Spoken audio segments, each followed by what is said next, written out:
Callie Baker, this is Callie Baker. I never thought I would die at 30. As a trauma nurse in Seattle, I had seen a lot of death, but seeing it happen to me changed everything I thought I knew about life, death, and what comes after. I've always thought of myself as a logical person who trusts science and facts that can be measured. Before my experience, I would have thought that near-death experiences were just dreams caused by brain cells dying. But what happened to me was more real than anything else I've ever felt or seen, and it changed the way I think about life itself. At Harborview Medical Center on Tuesday morning, everything seemed normal. The emergency room was surprisingly quiet. It was one of those rare times when it feels like the storm is about to start. I had been on shift since 6 a.m., and around 10:30 a.m., I was checking on a teen with a broken arm who had just come in. The monitors were beeping at their regular, steady rate, and light from the windows was making designs on the hospital floor. It felt safe, normal, and routine. That's when it took place. My chest felt like it was being squished in a vice out of the blue. I had never felt pain like that before. It was sharp, intense, and real. I remember putting my hand on the wall to steady myself, but it never touched it. I fell to the floor and heard my patient yelling for help. That was the last thing I heard. It all turned black. I found out later that I had a huge pulmonary embolism, which is a blood clot that got to my lungs. They told me it was because I had a clotting disease that had never been diagnosed and that I'd had since birth but never knew about. I was officially dead for almost 5 minutes, but in those 5 minutes I had an experience that would change the way I think about life, death, and what comes after. It felt weird to float, which was the first thing I remember after the darkness. Being on the hospital floor, I looked down at my own body. What I saw below me was a mess. Coworkers who I had known for years were doing everything they could to save my life. Our chief of emergency medicine, Dr. Martinez, was pressing on the chest. The focus on his normally calm face made it look very serious. Sarah, my best friend and fellow nurse since nursing school, was setting up the defibrillator.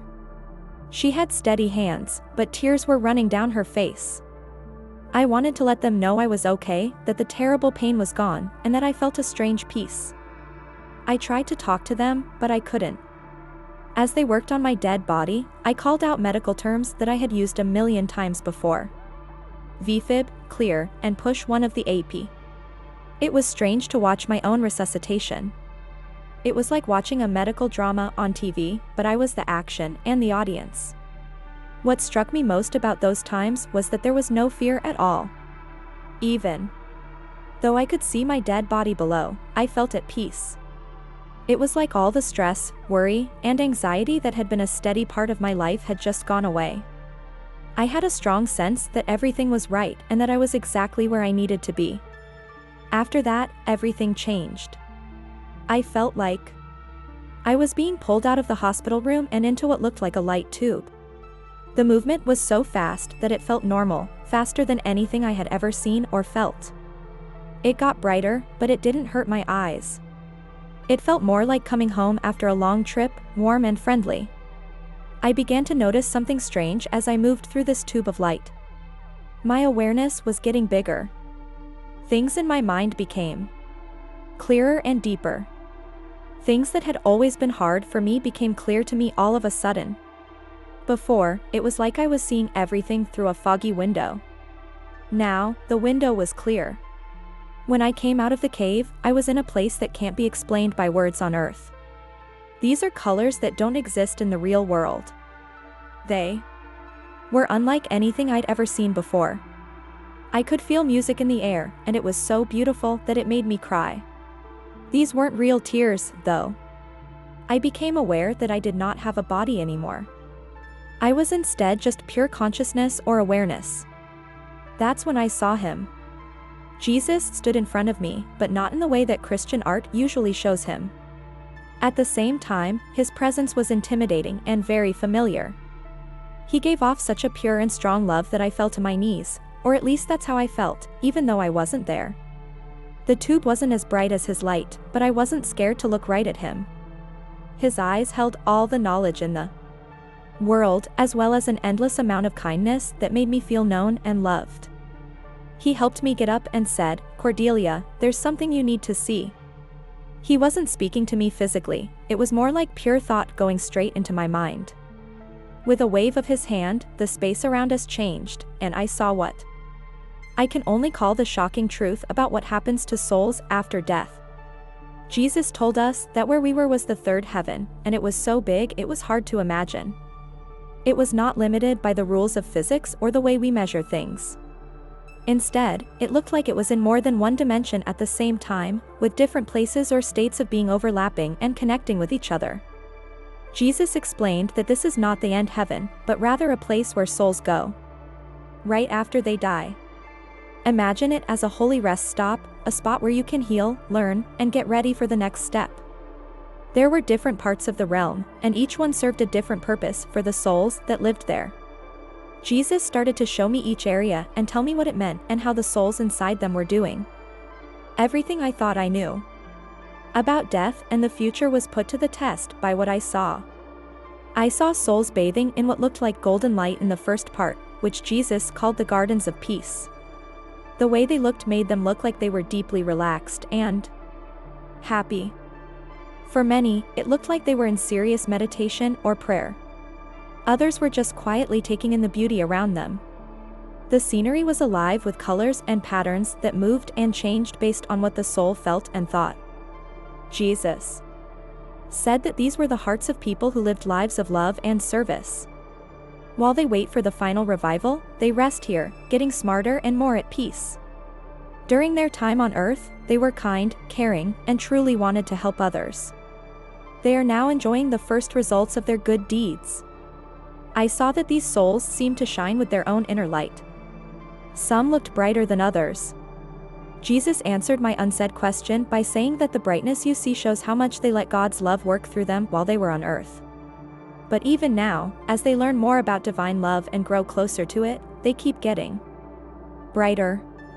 When I saw the second part, which Jesus called the halls of learning, it really shocked me. In this place, souls were actively taking part in what he called divine learning. There were what looked like amphitheaters of light in the space where new souls worked with more advanced beings who were teachers of great knowledge and kindness. I watched as people went through life reviews, not as a way to judge them, but as a way to learn a lot. Not only could they see what they had done in their earthly lives from their own point of view, but they could also see how it had touched everyone else. The universe was filled with waves of love that went out from every kind word, act, and moment. On the other hand, every mean word, selfish action, and cruel moment had sent out waves of darkness. Jesus made it clear that this wasn't about punishment. When he saw my worry for souls seeing their mistakes, it has to do with growth and understanding. To evolve and move forward, every soul needs to see and understand how their decisions really affect others. I watched a soul remember a time when they had been kind to a stranger by giving money to a poor person in a very moving scene. In the review, they could see how that one act had not only helped the person buy food that day, but also made them believe in people again. Because they had faith again, they got help, changed their lives, and now they help other people. Over time, that one act of kindness had changed the lives of hundreds of people. On the other hand, I saw souls learning from their mistakes. One person was thinking about a time when they were angry and had hurt their child badly. They not only felt their child's pain at the time, but they also saw how that event had left a wound that would affect their child's relationships and sense of self-worth for the rest of their lives. But even this hard review was filled with love and understanding. The soul's masters helped it figure out why it was so angry and how to heal itself and the people it had hurt from this world. I saw something in another part of this world that made me cry. Again, though, they weren't real tears. Souls worked together to help people who were still alive. Jesus said that these are what people usually call protection angels. A lot of souls have decided to stay in this world to help guide and watch over the living. I recognized my grandma among them. She looked just like she did when she was young, full of life and love. It was when she smiled at me that I suddenly understood how she had been helping to guide our family since she died. She showed me a lot of times when she had been there, sending love, support, and care. I saw her support my mother while she was sick with cancer, stand next to my brother at his wedding, and even help me hold my hands when things got really tough in the emergency room. My grandma told me that every prayer is heard, and I could feel her words in my mind. It is known at all times when help is needed. We can't always stop problems from happening because we need them to grow, but we can send love, power, and direction. People always have the right to choose for themselves, but sometimes we can help stop mistakes or show them better ways to do things. Seeing what Jesus called the healing chambers opened my eyes the most. There were no rooms in these states of being. Instead, beings of pure light were gently healing souls who had deep wounds from their lives on earth, such as trauma, addiction, anger, or fear. Jesus said this is what people's religions often get wrong. No soul can ever be lost and never be saved. No matter how bad their lives are, everyone has the power to change. No matter what, love is stronger than anything else. And holy love can heal even the deepest wounds. I saw the souls of people who had done terrible things on earth get very better. That wasn't a penalty. Pure love helped them get better. These souls were facing the truth about what they had done and feeling the full pain they had caused. But they were always surrounded by love and understanding from God. The process was tough, but kindness always led the way. Different hearts were healed in different ways. Some people had to go through the results of their actions in order to fully understand how their decisions affected others.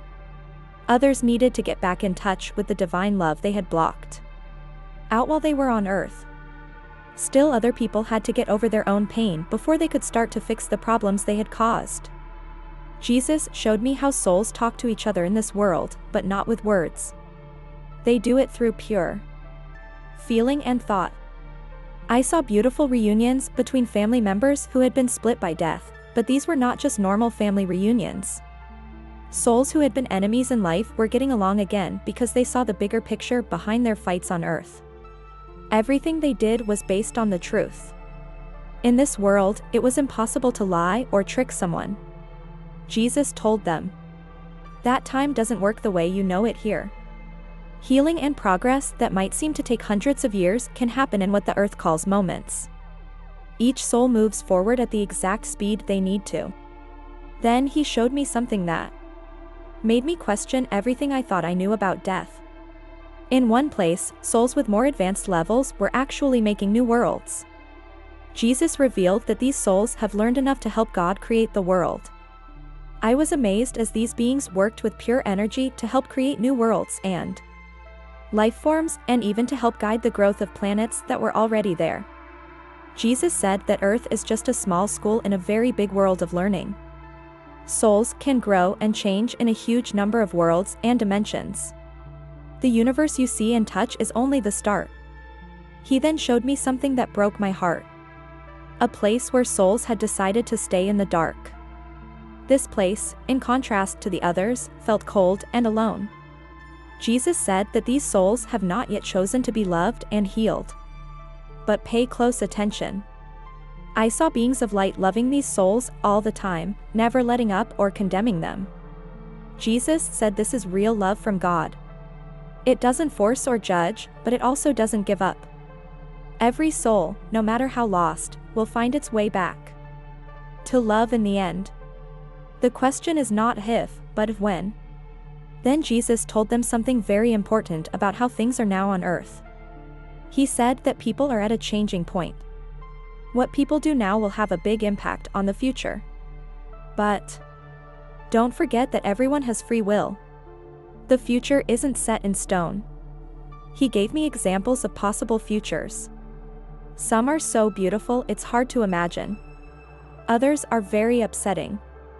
I imagined a future where people had learned to get along with each other and with nature, where technology was used to help everyone, and where choices were made with love and wisdom. But I also saw possible futures in which people's choices caused a lot of pain and damage.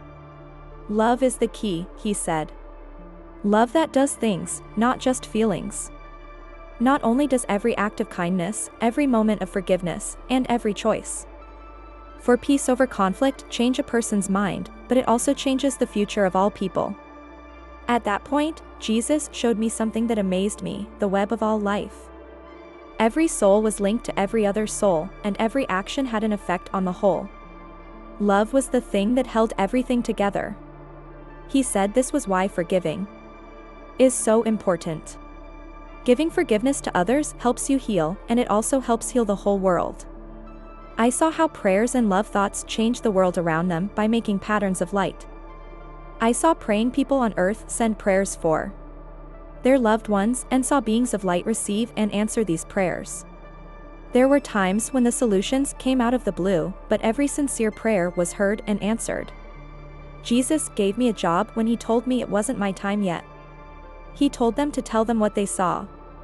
Tell them that every person has a journey that never ends, that love is the strongest force in the world, and that no one is ever really lost.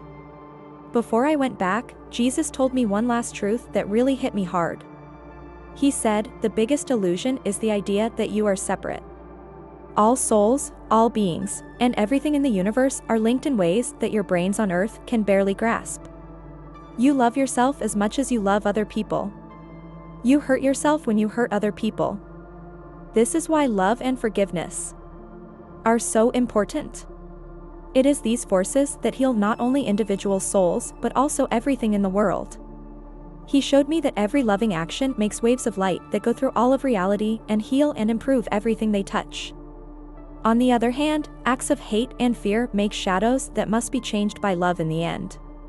He said that learning to change darkness into light, fear into love, and difference into unity is the great work of all souls. All of a sudden, I felt like I was being pulled back.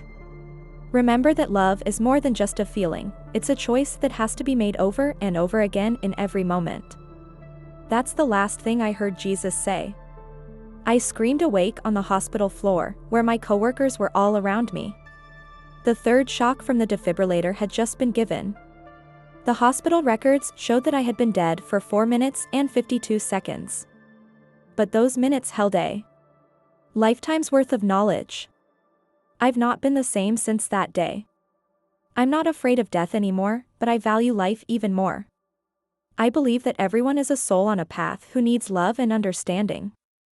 I know that our time here on earth is valuable and that it gives us a chance to learn and grow in ways that aren't possible in other places. My job as a nurse means something different to me now. I don't just see patients' bodies when I look at them now. I see their souls, which are bright and beautiful no matter what is going on in the world.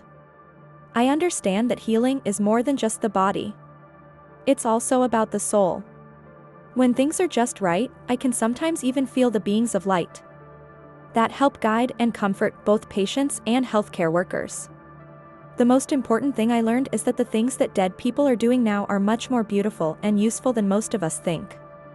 They're not just resting in peace, they're also learning, growing, getting better, and even helping to make the future of life. And the love that binds all souls together will always be there. It gets stronger as we move through the different worlds inside our minds. I'm not telling this story to change people's minds about their faith beliefs. Instead, I want to give them hope and help them understand the path we're all on.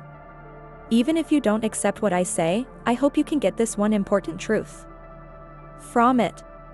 Love is the force that makes the world move, and every act of love, no matter how small, spans time and space. The dead are still alive. They are more alive than ever and are part of a big process of growth in the universe that we can't fully understand from here on Earth. And one day, we'll all know this to be true. Our job until then is easy but important. To understand that every decision we make affects not only our own soul's journey but also the journey of everything in the universe. To learn to love more deeply, forgive more easily, and live more fully.